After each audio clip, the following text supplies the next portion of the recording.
What is going on, everyone? My name is Andy. Welcome back to another Euro 2024 fantasy video, and in this one I'm going to take you through how my first draft is looking. The goalkeepers, defenders, midfielders and forwards, thoughts on some of the more value picks, the positions which I'm not quite sure about and who I'm looking to maybe go for instead, as well as a little bit of talk about chip strategy as well. So if you enjoyed the video, make sure to give it a like, hit that subscribe button. Let's get into it.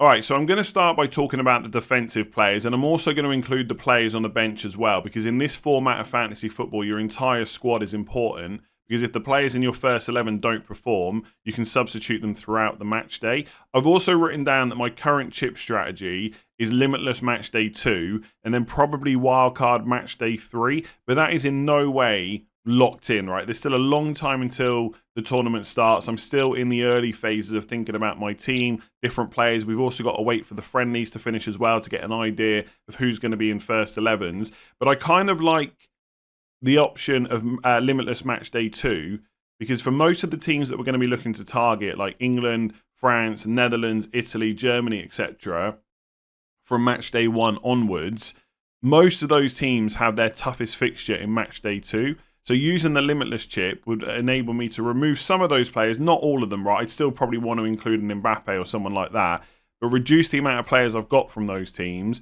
and look at some of the others instead.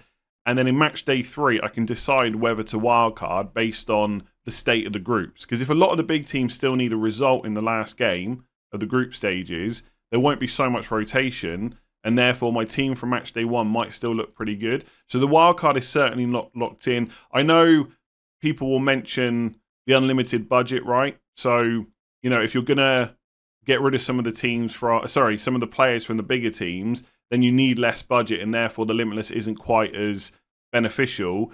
But that's only a part of it, right? The unlimited budget. The other part of the limitless chip is getting to change your entire squad if you want to. So I'm not locked in on anything. I also like no chips for match day 1 and 2 because you know there's going to be very little rotation for those games, and then using it in match day 3, but then you've got to guess the rotation right. So I'm in no ways locked in. We'll see how things go. In terms of the actual players, getting onto them, in goal I've got Verbruggen and Sels. I'm not convinced that Sels for Belgium is completely nailed on. If he is, he's great for 4 million, but I'm not sure that's necessarily the case. The other goalkeeper that I think might play instead, if I just go to the transfers page, then goalkeepers for Belgium, I think it's Castells, who's 5 million, right? So it would be absolutely great to get the Belgian keeper for 4 million, but I'm not sure that's going to be the case. If it isn't, and I have to swap him, and I don't have any more money to spend, then there's a couple of players I'd be looking at. Moldovan, I think it's actually Moldovan is how you pronounce it. I'm going to get lots of names incorrect, by the way. The Romanian goalkeeper. And if I was limitless match day 2, then he's got Ukraine match day 1. You skip the Belgian game. And then in match day 3, it's Slovakia. So he's also an option for 4 million. I think he is first choice. So he could be an option instead of Sels.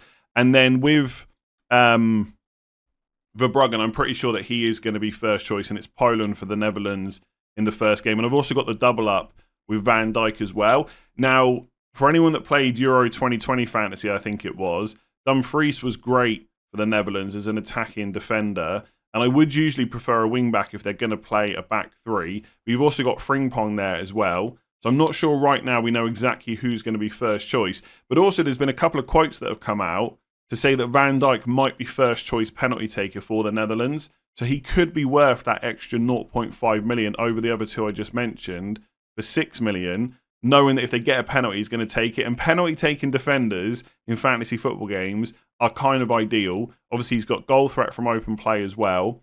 And obviously, ball recoveries are a thing too. So I actually really like Van Dijk. And I think if that penalty thing turns out to be true, then he's going to be in a lot of people's teams, even though he costs quite a bit. And later on, if I want to transfer him out without using a chip, then he's the same price as someone like Cancelo for Portugal, who's also super attacking. So I like him. Along with Sels for, I've got to remember all the teams. I'm going to get some teams wrong, I can tell already. Like Sels for Belgium, I've also got Face as well. Again, probably saying that wrong, who's only 4 million. I do think he's probably going to play. Again, we'll see in the friendlies what happens. But for 4 million, that seems like a pretty nice price with Slovakia. Actually, with Belgium, it almost doesn't matter what chip strategy you're playing because they've probably got one of the easier groups. So they play Slovakia first, Romania second, and then Ukraine third. I'm not saying it'll be easy, but in terms of some of the other groups you look at, it probably is one of the more favourable ones. I've also got Harry Maguire. Now, I will say, because it's a short format tournament, I do tend to be even more biased towards England than I probably would be with Man United for FPL. And it also helps that England are actually pretty good too. And they will be one of the teams odds on to go far in the tournament. And so they're looking pretty strong for the groups. And defensively, they're decent too. And Harry Maguire is only 5 million. So he's 0.5 million cheaper than someone like Kyle Walker. And I think Trippier is even more expensive. Now, Trippier might play left back if Luke Shaw can't get fit, but he's 6 million.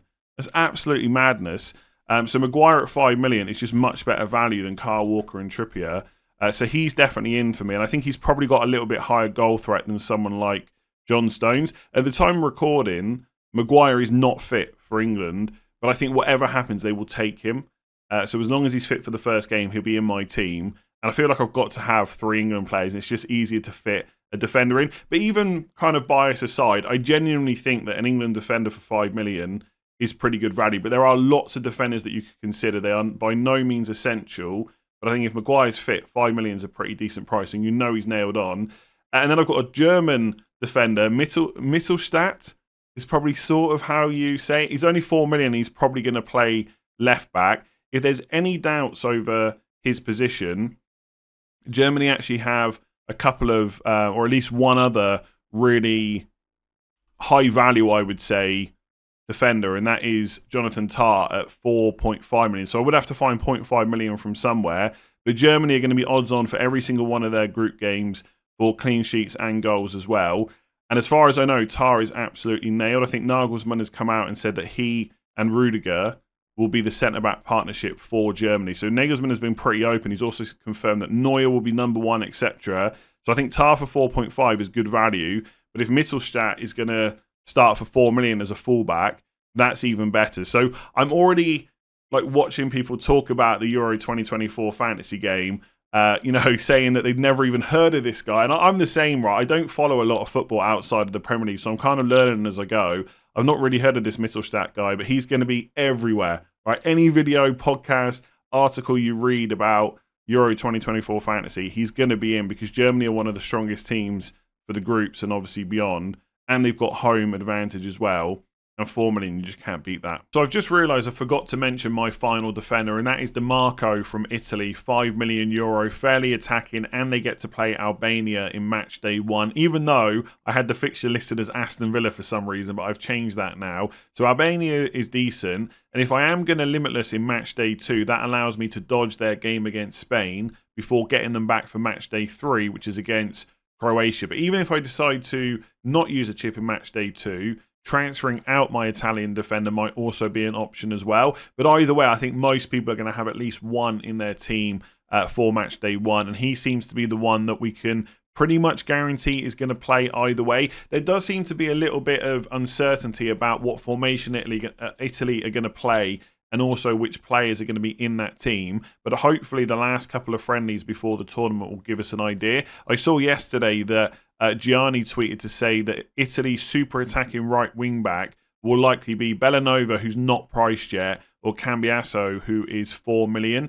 He said Di Lorenzo could get the nod, but he has an equal chance of starting right centre back, competing with Darmian for that spot. Now, I had a look at Cambiasso on Transfer Market, and he has played 2 games for Italy, once off the bench and once from the start. And in the game he started, he was right wing back. So it is possible that we'll have someone even cheaper. But I think right now, if you're looking for someone that's almost nailed to start for Italy in defence, it's probably going to be Dimarco at 5 million. So then looking at the midfield, from England, I've gone for Bukayo Saka. And the reason that I've picked him over both Foden and Bellingham is the price. He's 8.5 million. Whereas Foden is 9 and Bellingham is 9.5. So Saka just seems like pretty good value, and he's absolutely first choice right winger for England. There's no debate about that whatsoever. I know that Cole Palmer's had a great season for Chelsea, and I'm sure he'll be in the England squad. There's not really too many doubts about that, but he's not going to be first choice over Saka.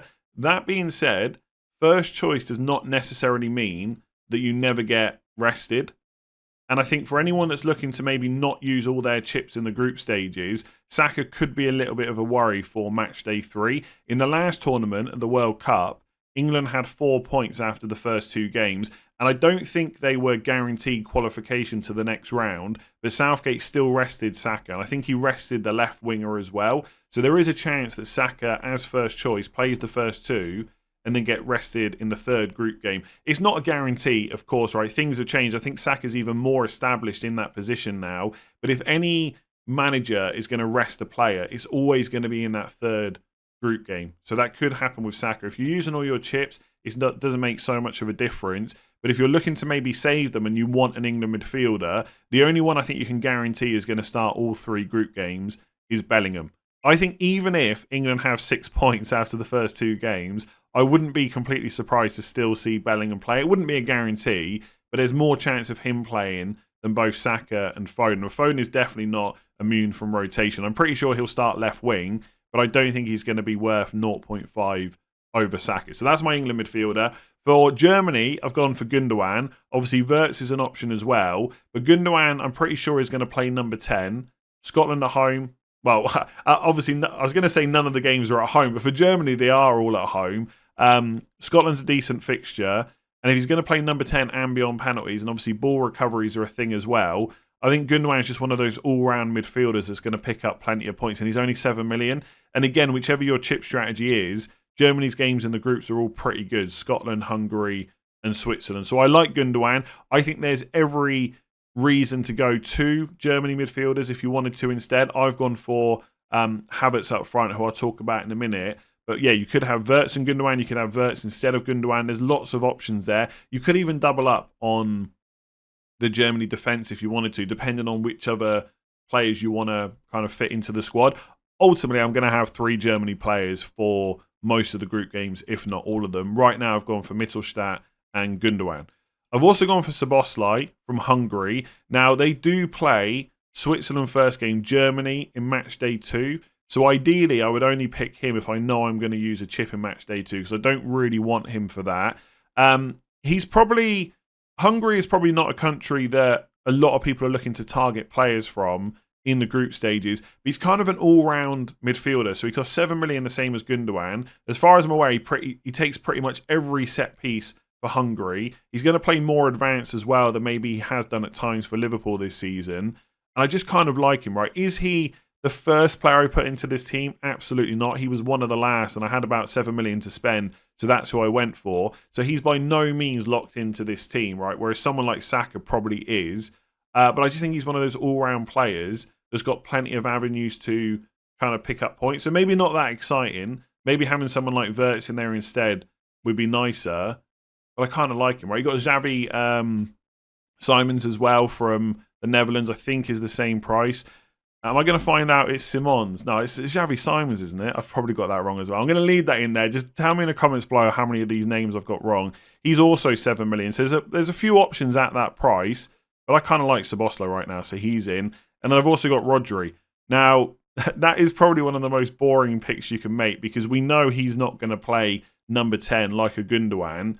But we've seen from Man City, he can get forward at times. He will go and get you the odd golden assist. Ball recoveries he's going to be great for. And as far as I'm aware, for 6.5 million, he's Spain's first choice penalty taker. So that's one of the reasons that he's in there. Again, are there more exciting more exciting picks you can make who are more likely to get you a goal or an assist from open play? Probably. But Gundogan and Rodri and Szoboszlai, they're just kind of, I feel like they're going to be steady players, is what I will say. Do I think all 3 of them will be in my final team? Probably not, because I think the closer we get to the deadline for match day 1 and all the information we get from the friendlies as well in terms of who's first choice, there will probably be some more exciting players to pick. But right now, I think they're pretty solid. And then I've got Bruno Fernandes on the bench. He's my only attacker from Portugal. I'm pretty sure the Ronaldo is going to continue to start, even though there is probably an argument, I probably regret saying this, there's probably an argument to be made that Portugal might be slightly better without him, but I fully get why he is still starting. Is he going to play the full 90 minutes in every game? I don't know, but I just think Bruno Fernandes definitely will. And if Ronaldo's off the pitch, Fernandes surely will be first choice penalty taker. And he's just got a lot of avenues 2 points. And also, he's just been great for Portugal over the last kind of year or two. And he's so creative. He's always got a chance of picking you up assists. And the fixtures for Portugal are pretty decent. So let me check here. So they've got Czech Republic match day 1, Turkey match day 2, who probably are dark horses for this tournament, and then Georgia match day 3. So I think, again, he's one of those players that no matter what the chip strategy is, you'd probably be happy to have him in each of those, for any of those games. And that's why he's already 20% owned. And 9 million seems like a pretty good price. Like if it was him versus, I don't know, like a De Bruyne, for example. Like I like De Bruyne, and I'm sure if he can stay fit, he's going to get good minutes. But he's 0.5 million more. I just don't see him as a better option than Bruno, mostly because I just think from a fitness point of view, Bruno can play 90 minutes every single game throughout the tournament. I just don't think De Bruyne can. And it's games every kind of 3 to 4 days. And that kind of worries me a little bit about him. So that's why Fernandes is in as well. Let's take a look at the forward line. And then up front, 2 of the players are going to be no surprise whatsoever. That is Harry Kane from England and Kylian Mbappe from France. They're playing for 2 of the teams that are going to be predicted to go quite far in the tournament and that are going to score a lot of goals along the way. And obviously Kane and Mbappe are not only the main goal threat from those teams, but also both take penalties as well. So there's a reason that they are the price they are, and you're going to see them in a lot of teams. I was just looking just a minute ago. Harry Kane is in 49% of all teams that have been created at the time of recording, and Mbappe is even higher at 76%. And look, it's a short tournament. I'm all about having fun, but you need to know where to pick your battles, and they are 2 players that I don't really want to go against, right? In terms of minutes that they're going to get, starts, goal threat, penalties, all that good stuff. They're both going to be in the team. And they've both got good fixtures as well. For France in match day 1, it's Austria. And for Kane, it is Serbia. So they are almost certainly going to be in every single draft that I do. The third forward is Havertz. Now, he's probably not quite as popular. Let me just double check. He's in 15% of teams.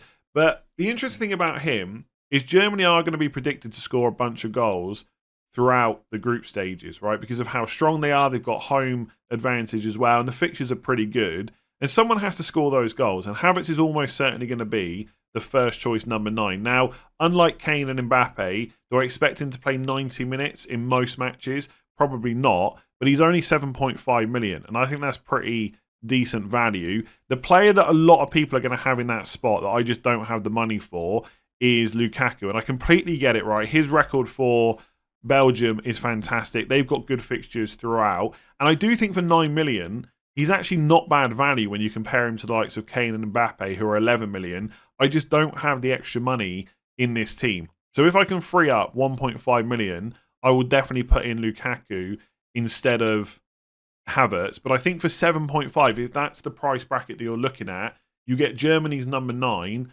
I think that's a good kind of punt to take. Other options are Højlund as well for Denmark. Could look at him. You've also got Mitrovic, I quite like too. Who's almost certainly going to get goals within the group stage. I just don't like the fact that he plays England in match day 1. It's just probably the worst fixture that they've got in that group. But he's only 7 million. So there are options in and around that price. But I think if I could stretch to Lukaku, that is something that I would do. So Havertz, for example, let me just do this on the main page. If I put Lukaku in there, to free up 1.5, one way to do that is to drop Szoboszlai or even Rodri or even Gundogan, right? One of my midfielders to someone like Jorginho. Now, I'd want to see him start in both the friendlies for, I think they've got 2 friendlies for Italy, or at least start in what looks like the strongest team for them. But he's only 5 million. And if he plays, ball recoveries could be a thing. He probably has got a shot at taking penalties. I'm not sure if he's first choice for Italy anymore, and that's something that I'll do a bit of research on. But for 5 million, he would basically be the attacking enabler to allow me to then have Lukaku up front instead of Havertz. And also another 0.5 million to spend. So if Sells wasn't first choice for Belgium, which he's probably not going to be, then I could even go up to someone like Andrei Lunin from Ukraine, who plays... Who is it? Yeah, sorry, Romania... losing track of all the flags now. Romania match day 1 and Slovakia match day 2. So again, if I was going for the limitless match day 3 and save the wild card until the quarterfinal strategy, then having the Ukraine goalkeeper for 4.5 could be pretty decent. Again, I'm not 100% sure he's first choice, but he did play the last 2 playoff games and obviously he's done pretty well at times for Real Madrid this season. So I think he probably will be first choice. But again, we can just watch the friendlies. Nothing has to be locked in right now. One piece of advice I would say is people get very hung up on specifics right now. All I would think about are whether there are some players that you definitely want in no matter what, and then build around and look what the best options are. None of these players are guaranteed to be in my final squad when it gets to June 14th. I'll almost certainly have 3 England players because, again, this is a short tournament. I want to have fun. I want to back my team. So you'll probably see me have the maximum amount of England players throughout the tournament. But it doesn't necessarily have to be Kane, Saka, and Maguire, right? It could be Maguire, Bellingham, Kane if I find another million from somewhere. I just think Saka's value is pretty good. So that's my first draft. If you enjoyed the video, make sure to give it a like and hit that subscribe button. If you're listening on podcast, rate 5 stars. I have more videos out soon. I'm not quite sure exactly when, but there's plenty of content coming before the tournament starts and throughout the tournament as well. So hopefully you'll tune in for some of that. Hopefully you've enjoyed this. I'll catch you again soon.